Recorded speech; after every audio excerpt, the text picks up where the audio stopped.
챗 GPT부터 시작을 할 텐데요. 재미있는 툴을 하나 소개시켜 드리겠습니다. 같이 쓰실 수 있고요. 이 툴이 구글에게 어떤 영향을 미칠지도 음, 굉장히 관심이 갑니다. 크롬 익스텐션이 나왔습니다. 챗 GPT 크롬 익스텐션이 나왔고요. 크롬 익스텐션 설치하면은 화면에 보시는 것과 같이 검색 결과가 나옵니다. 검색하고 싶은 걸 구글 검색창에다가 입력하시면 오른쪽에 챗GPT가 알아서 그걸 서머리를 해서 이렇게 보여줍니다. 영어로 하면 영어로 나오고요. 그 다음에 한글로 검색하면은 한글로 나옵니다.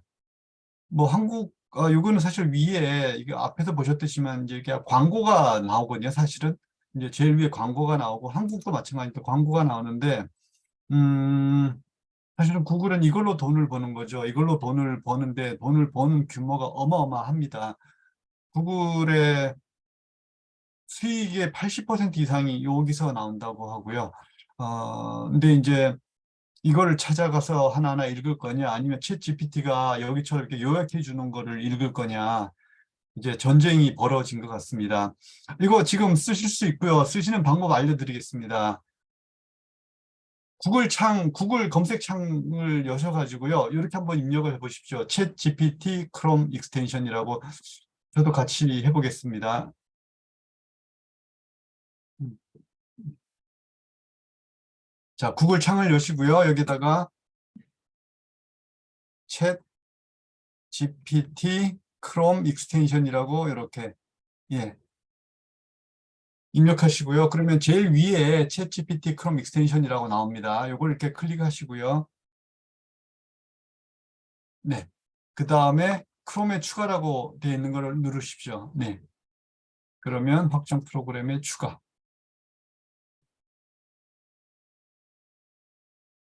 네. 그러면 설치가 된 겁니다. 네. 그래서 로그인을 하시고요.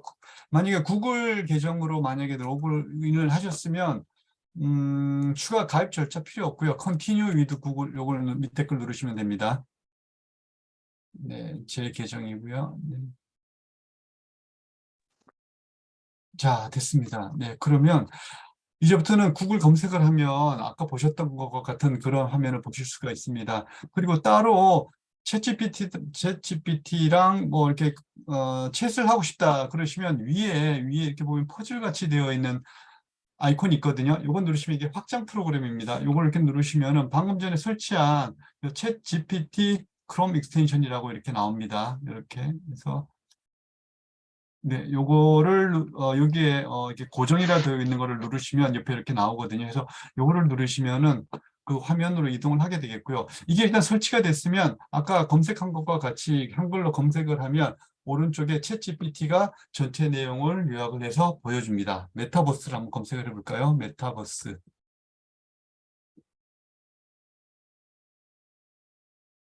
음, 이걸 왜 안 나오지? 메타버스.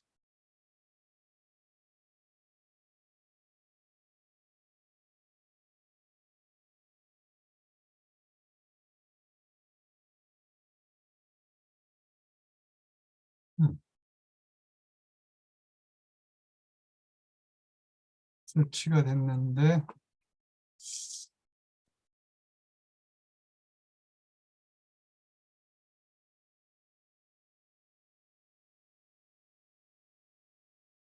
이거 왜 안 나올까요? 아까 지금까지 나와서 잘 썼는데 갑자기 안 나오네요. 어, 네, 하여튼 이건 뭐 그렇게 복잡한 툴은 아니고요. 음, 말씀드린 것처럼 이렇게 아니면 이게 지금 보니까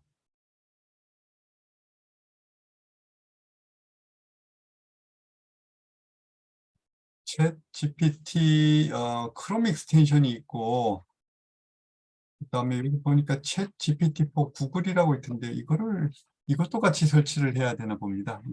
뭐챗 GPT 아까 저기 검색하셨던 거에서 바로 아래쪽에 보시면 챗 GPT4 구글이라고 있거든요.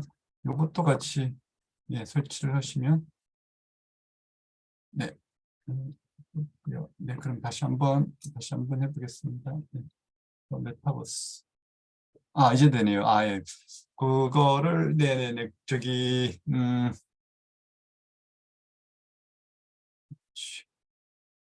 네네네. 맞습니다. 구글을 해야지 이렇게 나오네요. 예, 제가.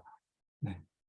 네. 그래서 이렇게 두시고 이게 이렇게 쓰시는 게 아마 훨씬 더 쓰기 편하실 것 같아요. 그러니까 이제 구글 검색을 하면 여기에서 하나하나 찾아가서 내용을 확인하는 것이 아니라 이제는 챗GPT가 내용을 다 정리를 해서 이렇게 보여주고 그 다음에 추가적인 질문은 여기에 인터랙티브하게 또 질문을 하고 답변을 받고 이렇게 하면은 검색이 되는데 이게 이제 과거에는 와는 다른 방식이 될 거고 구글이 가장 두려워하고 있는 방식 중에 하나라는 거죠. 그래서 원래는 뒷장에서 좀 더 설명을 드리겠지만 람다라고 지난 8월에 서비스가 이미 있었었지만 그리고 그 서비스를 시험해 본 구글의 직원이 인공지능이 지각 능력이 있다라고 할 정도의 굉장히 성능이 높은 챗봇이 있었음에도 구글은 그걸 오픈하지를 않고 어,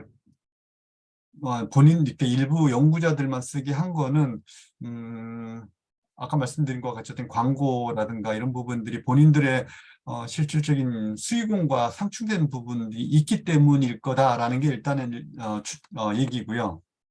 네. 네. 아, 네, 맞습니다. 이게 다르더라고요. 그러니까 정해진 예전에 실이나 뭐 예전에 뭐 알렉사 같은 경우에는 질문이 동일한 질문이 들어가면 동일한 답변이 나왔는데 지금은 그때 다른 답이 이렇게 나오더라고요. 네. 음, 그러네요. 그리고 또 하나 흥미로운 거는 챗 GPT는 reinforced learning from human feedback이라고 해서 이게 이렇게 답변을 하면 그 다음에 그 사용자가 어떻게 반응을 했느냐에 따라서 그걸 자꾸 이제 강화 학습을 해서 답이 틀린 거 있었으면 그걸 고쳐가는 그러한 기능도 있다라고 합니다.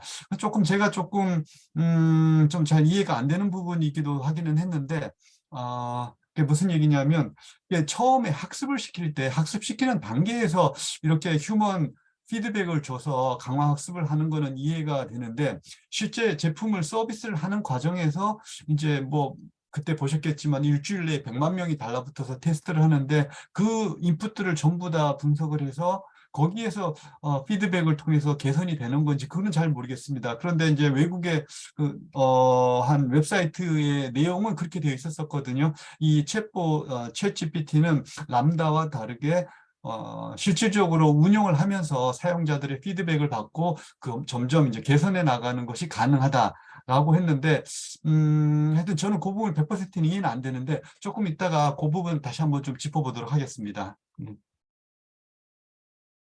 자, 그러면, 네, 다시 돌아와서요.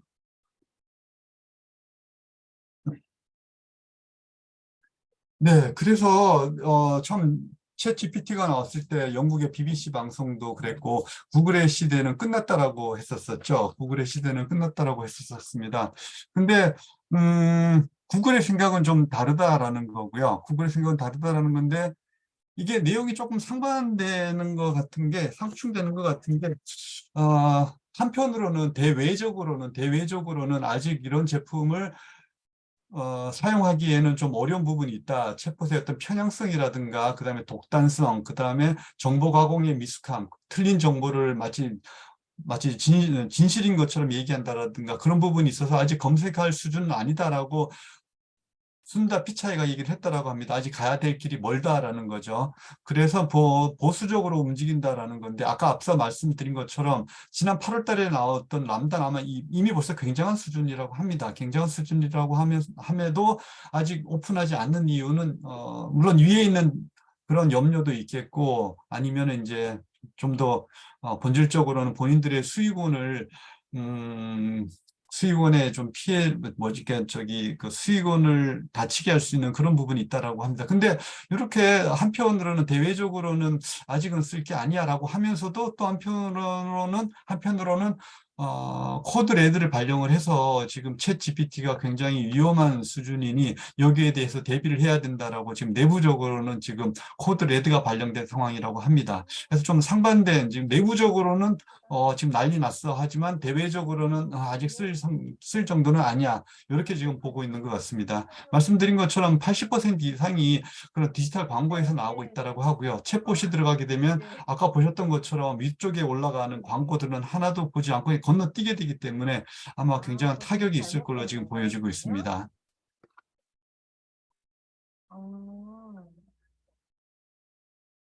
네, 그래서 실제로 람다랑 챗 GPT를 비교한 내용들도 많이 있고요. 해서 뭐 파라미터 개수도 비슷하다고 합니다. 파라미터 개수도 1300 업계, 람다가 지난 8월에 나왔던 게 1,300억 개고요. 그 다음에 GPT-3죠. GPT-3는 1,750억 개. 비슷비슷합니다. 비슷비슷한데 람다는 학습에 사용한 데이터 자체가 대화로 이루어진 학습 데이터라고 합니다. 그러니까 인터넷에 있는 대화로 이루어져 있는 데이터를 가지고 학습을 해서 훨씬 대화에 적합하게 되어 있고 대화가 굉장히 자연스럽게 되는 반면에 챗GPT는 대화형 학습 데이터가 아니라 위키피디아라든가 그리고 웹 문서를 통해서 했기 때문에 좀 동작하는 방식도 좀 다르다라고 하고요. 그리고 아까 말씀드린 것처럼 챗GPT 같은 경우에는 reinforcement learning with human feedback이라고 해서 학습 과정에서 그 어떤 질문에 대해서 어떤 게 적합한 건지라는 걸 이렇게 알려주거나 아니면은 몇 개 답을 했을 때 그중에 어떤 우선순위를 매겨주는 작업을 직접 사람이 들어가서 그 학습하는 루프에 사람이 들어가 가지고서 실제로 이 학습 과정에 참여를 한다라고 합니다. 그래서 이챗 GPT가 만들어졌다라고 하고요. 사실 챗 GPT가 나오기 이전에 오픈 AI에서는 인스트럭트 GPT라고 해서 이미 한번 나왔었습니다. 그래서 요거에서 아마 발전해서 챗 GPT가 나왔던 것 같고요. 그러니까 처음에 GPT-3가 나왔을 때는 일부 프롬프트를 주면 이어서 쓰는 것만 했었었지 채팅하는 기능은 없었었거든요. 그런 기능을 보완하기 위해서 어떤 지시문이 왔을 때 어떻게 해야 될지에 대해서 실제 사람이 거기에 참여를 해서 피드백을 주면서 학습을 한 게 챗 GPT라고 합니다. 네. 그래서 네, 그래서 지금 요 내용이 아까 제가 좀 말씀드렸던 얘기 좀 이해가 안 된다고 했었던 게, 요거 이제 마크테크 포스트네요. 그 AI 관련돼서 굉장히 최신 정보를 많이 발간을 하는 웹사이트입니다. 여기에 나와 있던 기사인데요. 처음에 챗 GPT의 유용성과 간의 관계에 대해서 물었을 때는 뭐 좀 엉뚱한 대답을 해가지고 좀 그랬었었는데 그 이후에 시간이 좀 지난 다음에 똑같은 내용으로 프롬프트를 하면은 훨씬 더 정확한 답을 줬다라고 합니다. 만약에 이 블로그에서 쓴 이 사이트에서 한 게 실제로 맞다라면은 실제로도 그러면은 챗 GPT를 운용을 하면서 끊임없이 사용자들의 피드백이나 리스판스를 받아가지고 그걸 다시 또 이제 학습을 시키고 그 과정이 계속 이루어진다라고 보겠습니다. 그래서 챗 GPT는 앞으로도 굉장히 성능이 계속 좋아질 거다라는 부분이 있고요. 반면에 람다는 이런 부분을 사용을 하지 않았다고 합니다.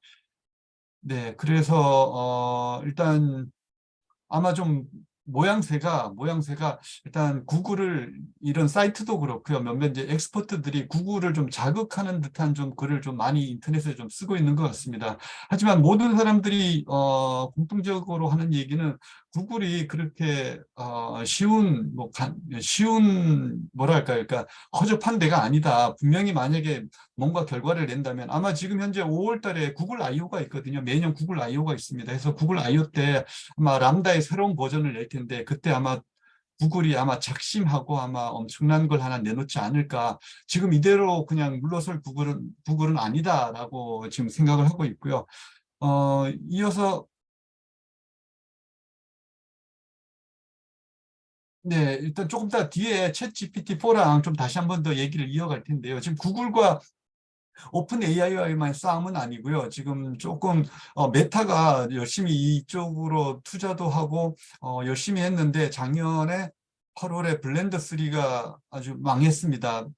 주커버거를 저기 험담하는 글을 내기도 하고 해서 지난 8월 이후에 아주 지금 잠잠합니다. 메타 조금 잠잠하고 대신에 이제 이런 비슷한 챗봇을 구현할 수 있는 거를 라이브러리를 만들어서 뭐 오픈한다. 그 정도 뉴스만 지금 나오고 있습니다. OPT라고 하면은 이제 GPT랑 좀 상반되게 오픈 프리트레인드 트랜스포머이고요. 그 다음에 인스트럭션 뭐 마찬가지입니다. 어떤 사용자하고의 어떤 인터랙티브를 가능하게 사용자가 뭔가 지시를 했을 때 거기에 반응하거나 답변할 수 있도록 결국 또 챗봇의 기반이 되는 그런 구조가 될 텐데요. 그거를 조만간 매개 변수도 1,700억 개입니다. 1,700억 개에 해당하는 매개 변수를 가진 이런 랭귀지 모델을 오픈을 하겠다라고 되어 있습니다. 상용으로는 못 쓰고 비상용으로만 쓸 수 있도록 해서 오픈을 하겠다라고 해서 지금 현재 메타는 조금 뒤쳐져 있는 것 같은데 하여튼 열심히 좀 따라오려고 하고 있고요. 한편으로는 마이크로소프트가 또 열심히 또 지금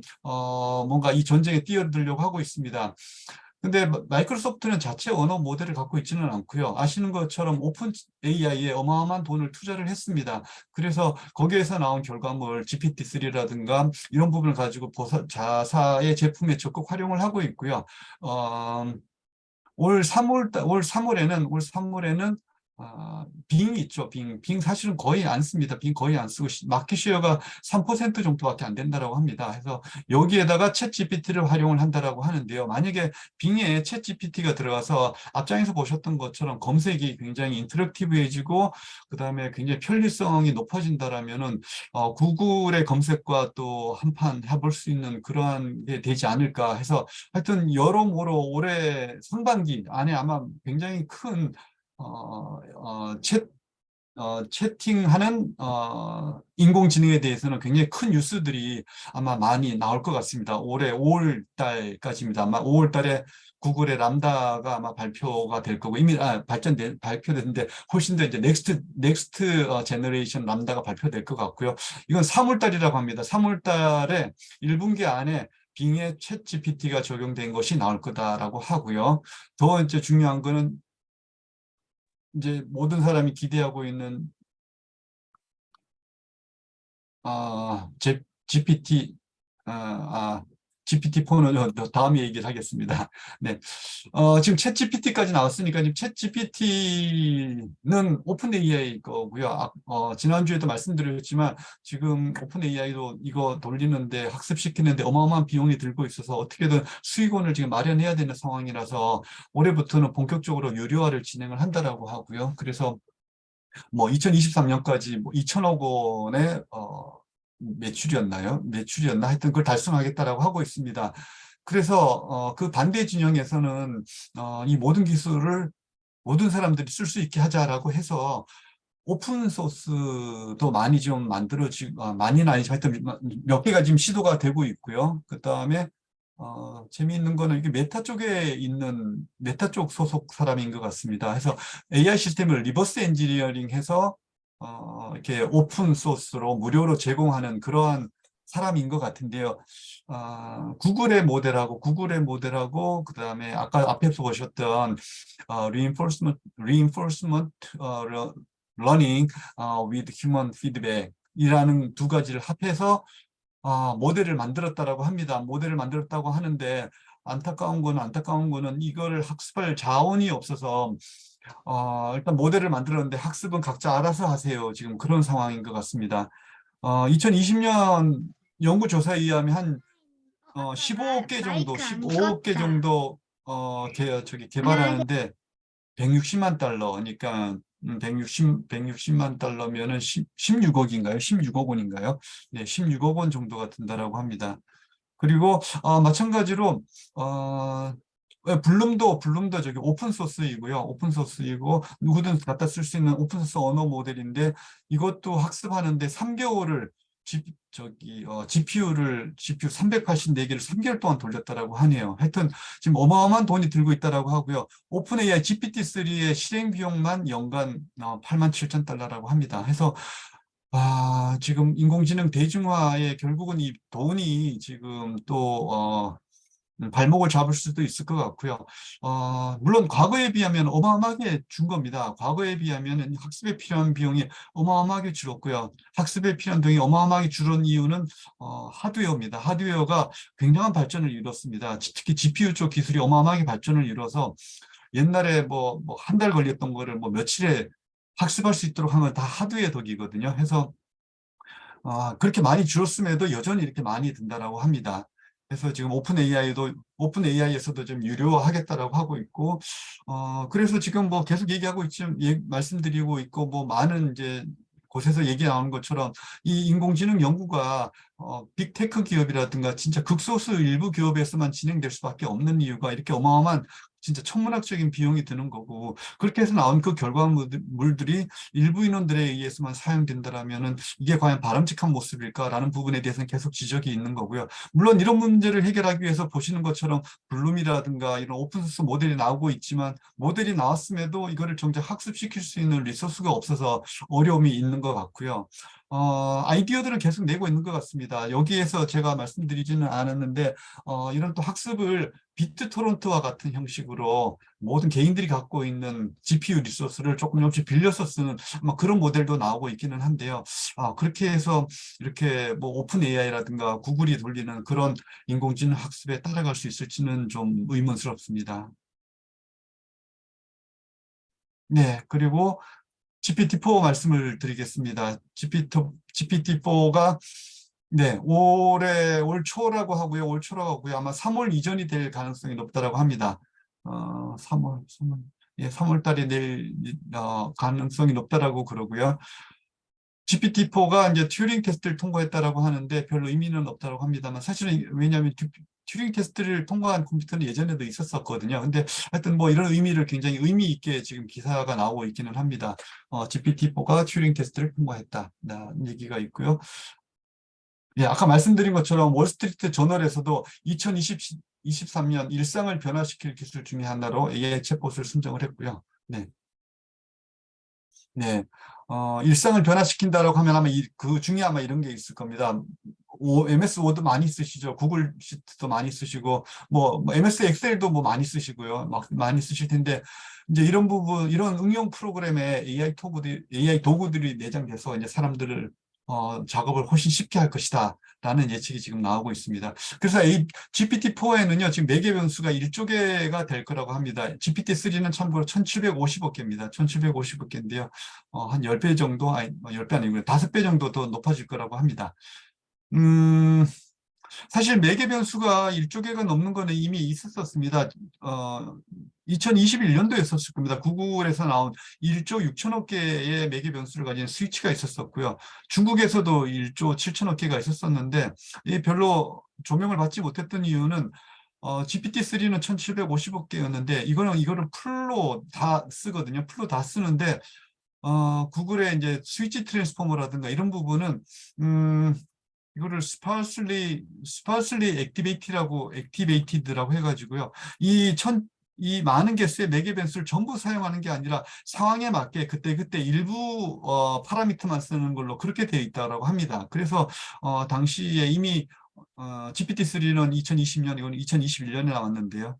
2020년 매개 변수가 많았음에도 사실은 보여줄 수 있는 게 그렇게 많지 않아서 GPT-3에 비해서 보여줄 수 있는 게 많지 않아서 그냥 묻혔었는데요.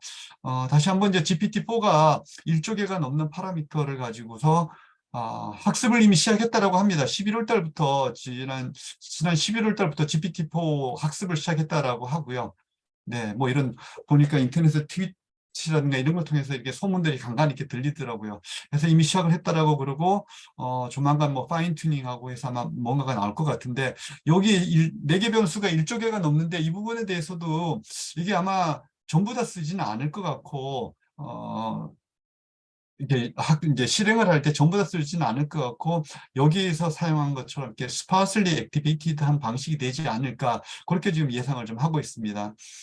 그리고 GPT-3는 이제 언어 모델이었고요. 그다음에 달리 같은 경우는 이제 이미지 모델인데 이것들이 섞여서 멀티모달이 될 가능성이 높다라는 거죠. 그러니까 이미지가 언어로 바뀌고 언어가 이미지로 바뀌고 아니면 두 개를 같이 입력을 받거나 같이 만들어내는 그런 멀티모달이 될 가능성이 높다라고 그러고요. 이게 그렇게 뭐 엉뚱한 얘기는 아닌 게 이미 이미지 투 텍스트가 나와 있고요. 이미지 투 텍스트 모델은 많이 나와 있고요. 이미지 투 아니죠. 죄송합니다. 텍스트 투 이미지. 텍스트 투 이미지는 이제 이미 뭐 달리라든가 굉장히 뭐 작년에 많이 새로운 생성애로서 나왔었고요.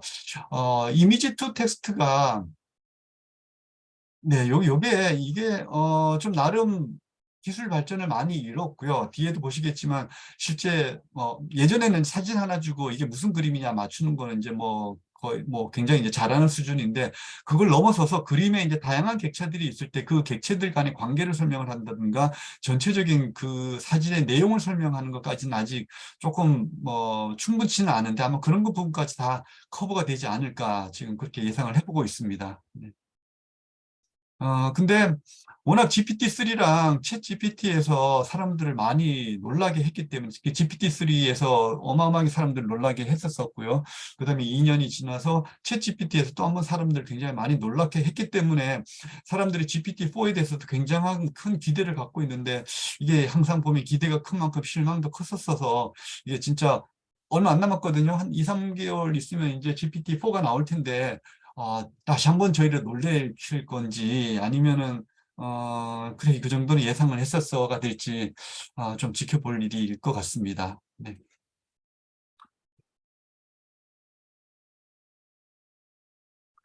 네, 또 한편에서는 챗 GPT 열심히 많이 쓰고 있고요. 다양한 곳에 쓰고 있고 숙제할 때도 챗 GPT 쓰고 특히 대학에서 에세이 쓸 때 챗 GPT 써서 제출하고 한다라고 합니다.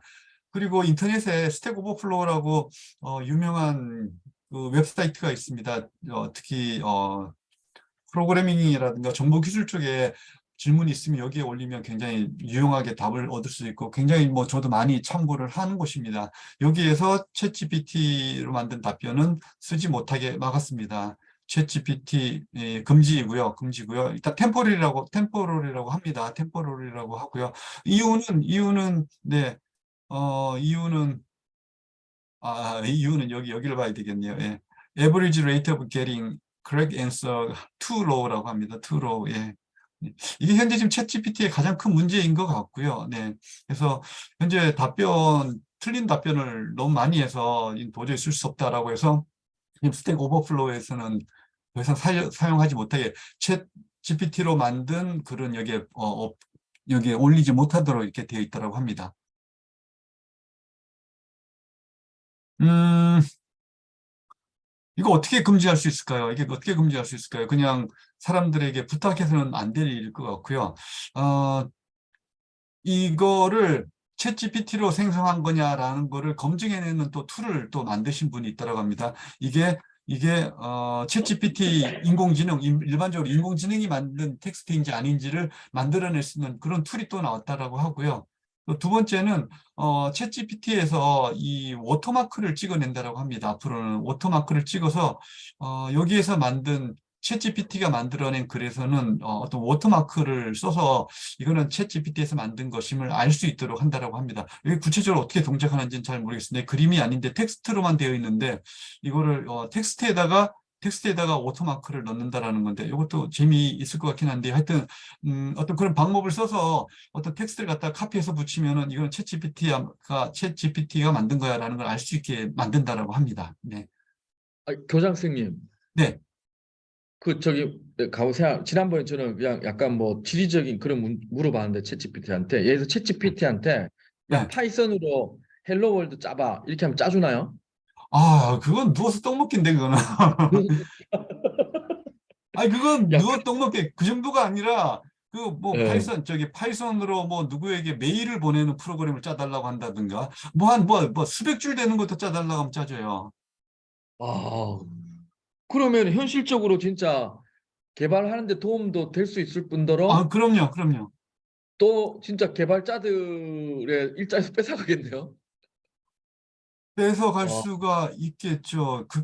코파일럿이라는 툴 이미 상용화되어 있고, 유료거든요. 그거 사람들이 쓰는데, 처음에는 개발 코딩 하는 분들이 뭐 이런 걸 써 귀찮게 뭐 그냥 하지 하다가 한두 번 쓰고 난 다음에는 이거 없으면 못 써 그런답니다. 그 정도랍니다. 지금 그 코파일럿이. 아, 그래 완벽한 코딩은 아니더라도 어느 정도 음, 윤곽을 음.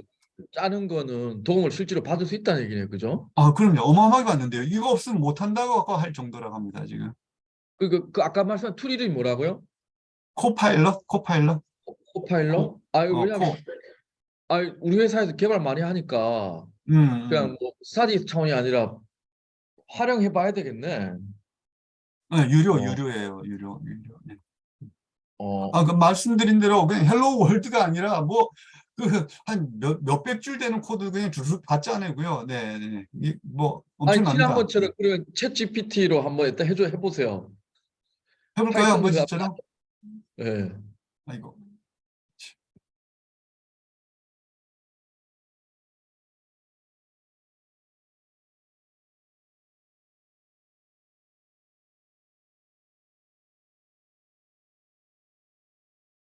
플리즈를 붙이겠습니다. Please write Python code to 뭐랄까요? 어떤 거 할까? 일단 이거 해볼까요? Hello World.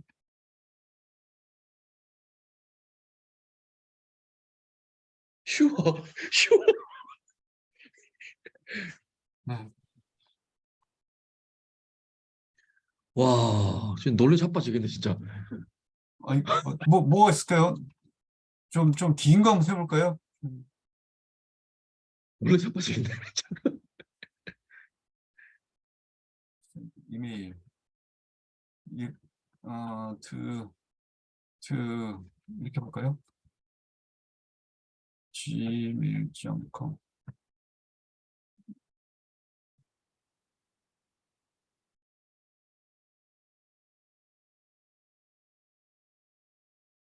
작곡 한번 해보라 그럴까요? 작곡? 와, 이런 놀라우니.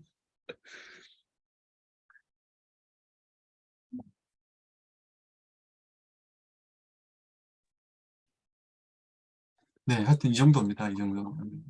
와, 그러면은 조금 정확하지 않더라도 이거를 가지고 코드를 수정해가지고 완성하면 되겠네. 그렇죠. 돌려보고서 저기 에러 나오는 부분 거기 수정하면 되죠. 네. 그러니까 그러면 뭐 애들 자장가 하나 작곡해보라고 해보세요, 얘한테. 여기 그건 없을 거예요. 아마 그 자장가 그거는 구글의 영역. 구글의 그럼 영역. 하여튼 뭐 작곡해보라고 하나 해보세요. 작곡 해볼까요? 예. 한번. is compose song for children 해볼까요? 뭐라 그런지 한번 보자. 그냥 텍스트로만 나와요. 텍스트만 소리는 안 나오고 텍스트만. 어, 작사를 해주네, 작사를. 작사를 해주네.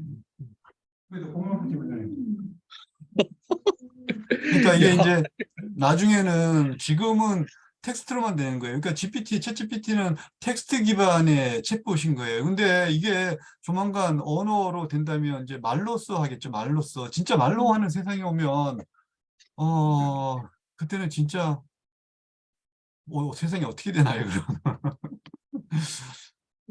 저거는 뭐 말로 됐다 봐야 되겠다. 말로 할.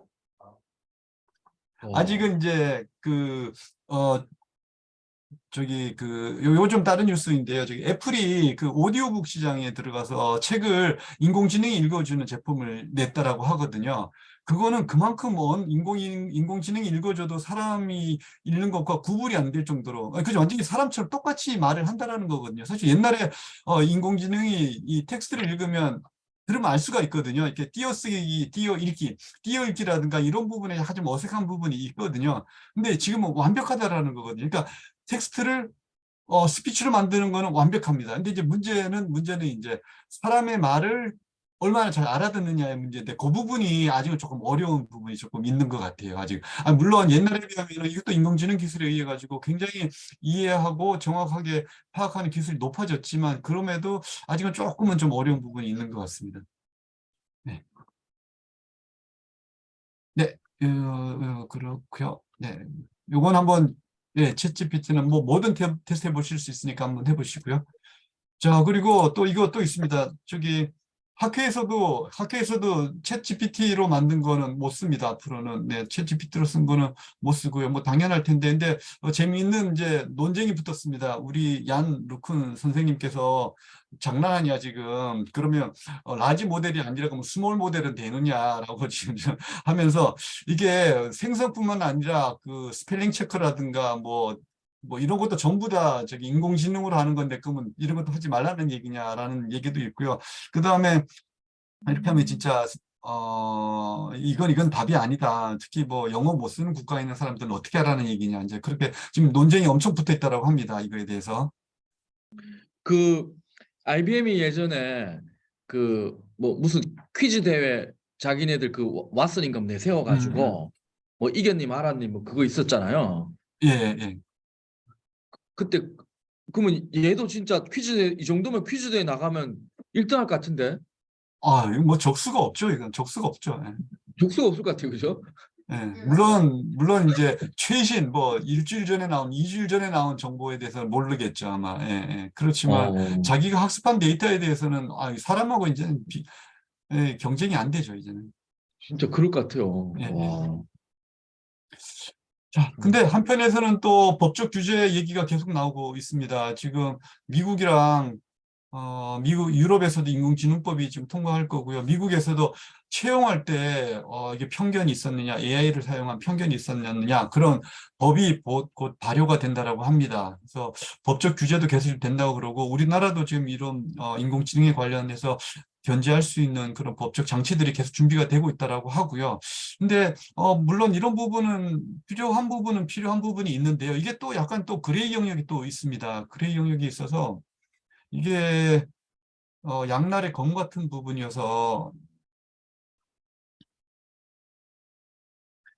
어, 스테이블 디퓨전 얘기인데요. 스테이블 디퓨전이 이제 인터넷에서 긁어모은 예술 제품을 가지고 이제 새로운 이미지를 생성을 해내는데요. 그래서 나름 선심을 쓴다라고 한 건지, 그래서 만약에 내 작품 여기에 포함 안 시켰으면 좋겠어라고 하면 그걸 선택할 수 있도록 옵트아웃을 지금 선택할 수 있다라고 합니다. 지금 스테이블 디퓨전에서 학습에 사용하는 그 작품들은 인터넷에서 다 공개가 돼 있거든요. 리스트가 다 있어서 어떤 게 학습에 쓰여졌는지 그 데이터를 다 볼 수가 있습니다. 그래서 확인을 해보고 거기에 자기 작품이 쓰였다. 그리고 나는 이게 여기에 사용되는 거 원치 않는다 그러면 옵트할 수 있다라고 합니다. 근데 실제 예술가들 입장에서는 이거는 진짜 사실은 음, 이건 웃기는 얘기다. 이미 다 가져가 놓고서는 이제 와서 그걸 가지고서 하기 싫으면 빼라고 하는 거는 말이 안 되는 거다라고 하고 있고요. 그래서 뭐, 스테이블 디퓨전이 너네가 만약 해야 될 거라면 이런 뭐 옵트아웃 이런 자잘한 기능을 만드는 게 아니라 데이터베이스 완전히 다 파괴하고, 예, 완전 모든 모델을 없애버리라고 이렇게 강하게까지 지금 주장을 하고 있네요. 네. 그래서 지금 그동안 뭐 예술가들이 도움을 받을 수 있다, 아이디어에 도움을 받을 수 있고 창작에 도움을 받을 수 있다라는 얘기 쪽이었다면 사실 실제 일부 예술가들은 굉장히 극단적으로 조금 의견을 내고 있는 것 같습니다. 네, 저희들은 뭐 잘 모르는 쪽인데 하여튼 굉장히 극단적인 주장들을 지금 하고 있는 것 같고요. 그리고 아까 앞서 저기 코파일럿해서 지금 우리 저기 권 대표님 예를 아주 잘 마침 시의적절하게 잘 요청을 하셨네요.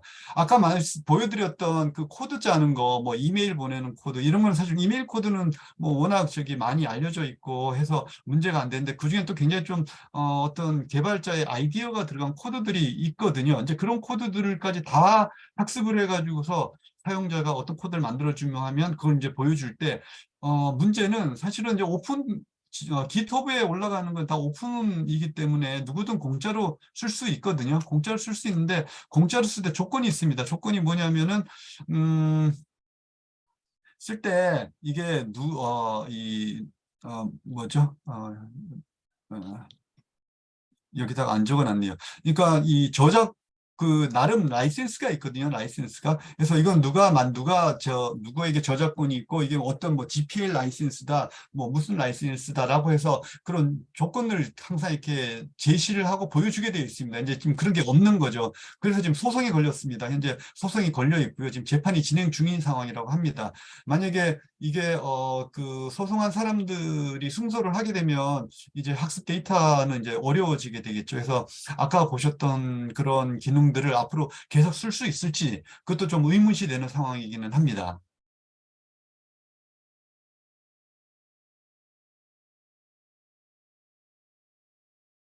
아까 좀 예술 얘기를 말씀을 드렸는데 아까 예술가 일부 예술 글쎄요 뭐 일부라고 말씀드리기는 그렇고 어느 정도 실제 창작을 하시는 분들이 인공지능에 대해서 어느 정도로 생각하시는지는 잘 모르겠습니다. 근데 아까 보셨던 것처럼 어떤 분은 이제 굉장히 강하게 이거는 있을 수 없는 일이다.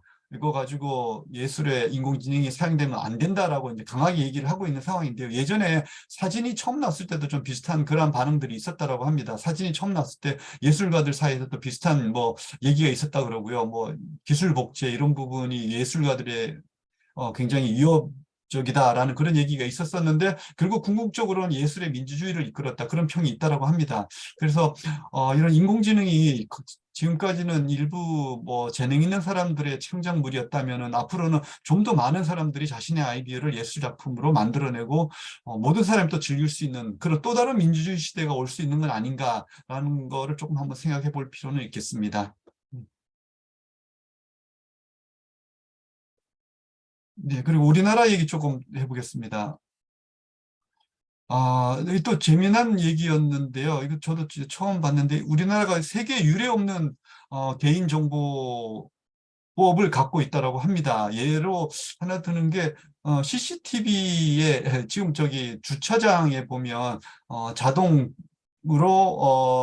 번호 인식을 하고 요금 계산하는 게 많은데 이게 녹색 번호판이 붙은 거는 잘 인식을 못 한다고 하네요. 요즘 다 이제 흰색 녹색판인데 흰색 번호판이죠. 흰색 번호판인데 녹색 번호판이 붙은 걸 잘 인식을 못 한다고 하네요.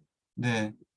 이게 이 녹색 번호판으로 된 게 데이터가 아마 그 시점이었었던 것 같습니다. 그 시점 즈음에 개인정보법이 강화가 되면서 이런 CCTV에 찍힌 차량 이런 정보는 다 개인정보이기 때문에 이거를 사용할 수 없다라고 하면서 이 녹색 번호판에 쓰인 걸 가지고 학습할 수 있는 기회를 박탈당했었나 봅니다. 이때부터. 그래서 그 이전 데이터는 쉽게 구해서 흰색 바탕에 차량 번호들은 학습을 많이 해가지고 굉장히 정확도 높게 인식이 되는데 유독 녹색 번호판은 안 된다라고 합니다. 이게 우리나라 얘기라고 합니다. 이게 그래서 이런 얘기가 있고요. 그 다음에 어, 또 다른 얘기는 이 안면 인식 기술도 우리나라가 좀 많이 뒤처져 있어서 지금 중국 걸 갖다 쓰고 있다고 하고요. 중국의 센스타임이라는 데가 정확도가 99%라고 합니다. 어마어마하게 높은데 이것도 마찬가지로 개인정보를 사용할 수 없는 법 때문에 우리나라에서 학습을 할 데이터를 구하기가 어렵다고 합니다. 그래서 아예 뭐 얼굴 인식 같은 경우는 제대로 뭐 학습하거나 그런 걸 할 수 없다라고 하거든요. 이제 반면에 중국은 어마어마한 인구가 있어서 이건 아마 또 이제 중국 공산당 쪽에서 아마 또 지원을 해줬겠죠. 거의 뭐 엄청난 양의 CCTV 또 중국 CCTV 굉장히 많아서 거기에 있는 데이터를 가지고 다 쓸 수 있게 아마 해줬던 것 같습니다. 그래서 아마 이 회사를 만든 분들도 뭐 굉장히 뭐 능력 있는 분들이기도 하고요. MIT 출신의 사람들이 만들었다고는 하는데 하여튼 중국 정부가 일단은 엄청난 데이터를 제공을 했기 때문에 지금 현재 세계 최고의 이 얼굴 인식 업체라고 하고요. 해서 반면에 이제 우리나라는 개인정보보호법이 너무 과도해서 지금 오히려 인공지능 기술의 발전을 저해하고 있는 게 아닌가라는 그런 얘기들이 나오고 있습니다. 그래서 이런 보호법이라든가 규제가 확실히 양날의 좀 검인 것 같고 이런 부분들을 어떻게 해결해 나갈지 고민이 필요할 텐데 일부 시도되고 있는 노력들을 살펴보면은요 이렇게 나라에서 이렇게 개인정보가 들어가 있는 경우에 개인정보를 삭제하고 학습할 수 있는 데이터로 만들어주는 그런 또 그런 경진대회를 또 하네요. 그래서 나라에서 안전한 데이터 활용을 위해서 어떤 데이터가 있으면 그중에 개인정보를 이렇게 빼거나 이런 거를 또 이제 경진대회를 또 한다라고 하고요.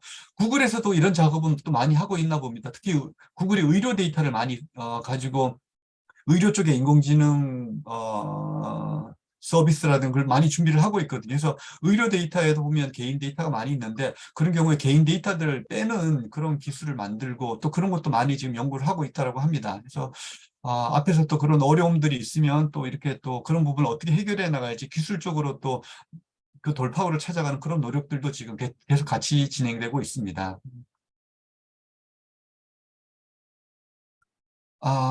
네, 이거는 간단히 말씀드릴게요. 드디어 법정에 인공지능 변호사가 등장을 한다고 합니다. 영국의 일이고요.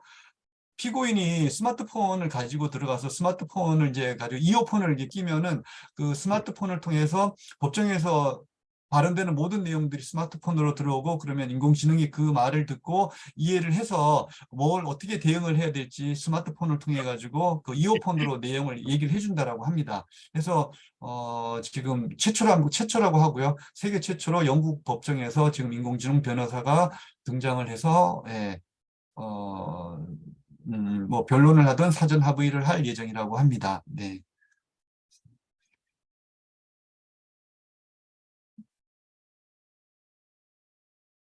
네, 우리나라 리걸테크 이것도 좀 아까의 규제랑 그런 거랑 또 관련이 있는 것 같은데요. 리걸테크도 좀 규제도 많고 또 특히 이제 우리나라 변호사들의 반발이 심해서 리걸테크 외국에 비해서 굉장히 좀 작은 편이고 또 많이 좀 정체가 되어 있다고 합니다. 그래서 이런 부분은 좀 되게 좀 아쉬운 부분인데요. 네, 그래서 요건 좀 간단히 이렇게 좀 말씀드렸고요. 음, 3D 데이터, 3D 데이터 오늘 좀 재미있는 얘기가 많은데 아, 시간이 조금 모자라네요. 또 이제 저기 3시부터 또 어텐션 또 굉장히 또 흥미로운 또 주제로 저희 우리 강승우 소장님께서 발표를 해주실 예정이라서 자 그러면은 음, 요 3D 데이터는요 일단은 이렇게만 간단히 말씀을 드릴게요. 기술이 점점 발달하고 하드웨어도 발달을 하면서 그리고 이제 메타버스 아마 영향이 있는 것 같습니다. 메타버스 영향이 있어서 3D 데이터를 만들어내고 생성해내고 그다음에 처리하고 그 3D 데이터를 운영하는 기술들이 계속 많이 쏟아져 나오고 있거든요. 사실은 메타버스에 대해서도 저도 좀 확신이 없었고 아직도 뭐 그렇게 확신을 못 갖고 있는 상황인데 의외로 빅테크 업체들 중에는 이렇게 3D 데이터를 만들어내서 처리를 하고 특히 이제 또 이제 아바타 2가 나와서 아마 또 그런 부분이 있는 것 같은데 본인의 아바타를 만들고 아바타의 어떤 기능을 추가하거나 그런 부분들을 개인들이 보통 일반 개인들이 쉽게 할 수 있는 그런 툴들이 지금 계속 쏟아져 나오고 있다고 하거든요. 마이크로소프트도 그런 걸 만들고 있고 그다음에 뭐 소니도 만들고 있고요. 그다음에 그 GPU로 유명한 엔비디아도 만들고 있고 그리고 예 그래서 지금 저희가 생각하고 있는 것보다는 훨씬 3D 데이터에 대해서 지금 투자들이 많이 되고 있고 아마 그런 제품들이 조만간 저희 쪽에도 나올 것 같고 모르겠습니다. 1, 2년 후에는 저희 이제 가정에 전부 다 이제 XR이나 뭐 올해 CES의 주제도 XR이라고 하거든요. XR 제품이 굉장히 많이 나왔다고 하고 네, 해서 아마 1, 2년 후에는 아마 또 우리 주변에 그런 제품들이 많아지지 않을까라는 좀 한번 예상도 한번 해봅니다. 하여튼 왜냐하면 이렇게 그냥 빨리 좀 지나갔는데 3D 데이터 아바타 만드는 그것도 아주 간단하고 쉽게 만들 수 있는 기술들이 많이 나오고 있다는 거 좀 말씀을 드리고요. 에, 마이크로소프트의 CEO죠. 저기 나델라가 이런 얘기를 했습니다. 앞으로 2, 3년 후에 인공지능 인도할 나라는 인도다라고 얘기를 했다고 하고요. 재미있는 얘기를 하나 했는데 2007년하고 2008년 금융위기가 있었었고 그때 이제 굉장히 세계적으로 경기 침체가 왔고 그거 이어서 어떤 기술이 나왔냐고 하면 클라우드하고 모바일이 나왔거든요. 클라우드하고 모바일이 그때 막 어마어마하게 이제 떴었거든요. 경기 침체 끝나자마자 이제 클라우드하고 모바일이 왔다라면은 앞으로 1, 2년 저희 침체기가 올 거라고 이제 다들 예상하고 있고요. 그래서 1, 2년 끝나면 이제 그때 본격적으로 AI가 폭발적으로 그때 당시에 클라우드 모바일처럼 될 거다라고 예측을 하고 있습니다. 요 나델라라는 마이크로소프트 CEO가 그리고 그때 되면은 인도가 아마 어마어마하게 이거를 선도를 할 거다라고 그렇게 얘기를 하네요. 네. 네, 끝으로 요것만 하나 말씀드리겠습니다. 사실은 저도 이게 줌을 하면서 이 카메라를 봐야 되는데 사실 이게 스크린을 보니까 제 화면에 보시면 제가 이제 제 눈동자가 정면을 보지를 않고 이제 화면을 보고 있거든요. 이 엔비디아에서 만든 재미있는 기술인데 화면을 보는데 눈동자를 새로 생성을 해가지고 정면을 보고 있는 것처럼 만들어주는 겁니다. 이것만 끝을 하나 보도록 하겠습니다. 훌륭하죠. 기술이 참 별거다. 네네, 이게 왼쪽을 보고 있는데 실제로 화면에는 이제 오른쪽을 보고 있는 것처럼 이렇게 그 이미지를 조정을 해가지고 이렇게 보여주는 겁니다. 저 열고 이거 있으면 되게 좋을 것 같아가지고 한번 소개시켜 드렸습니다. 당연. 네. 엔비디아도 굉장히 인공지능 관련해서 많은 기술들을 지금 소개를 하고 있고요. 네. 네, 그러면 오늘은 여기까지 말씀드리고요. 다음에 또 기회 되면 오늘 발표 못 드렸던 거 몇 가지 좀 보고를 드리도록 하겠습니다. 네, 그러면 조금 잠시 쉬셨다가 벌써 3시네. 강 부사장님 어떻게 이제 바로 시작하시겠습니까? 아니면 한 5분 정도 쉬셨다가 하시겠습니까?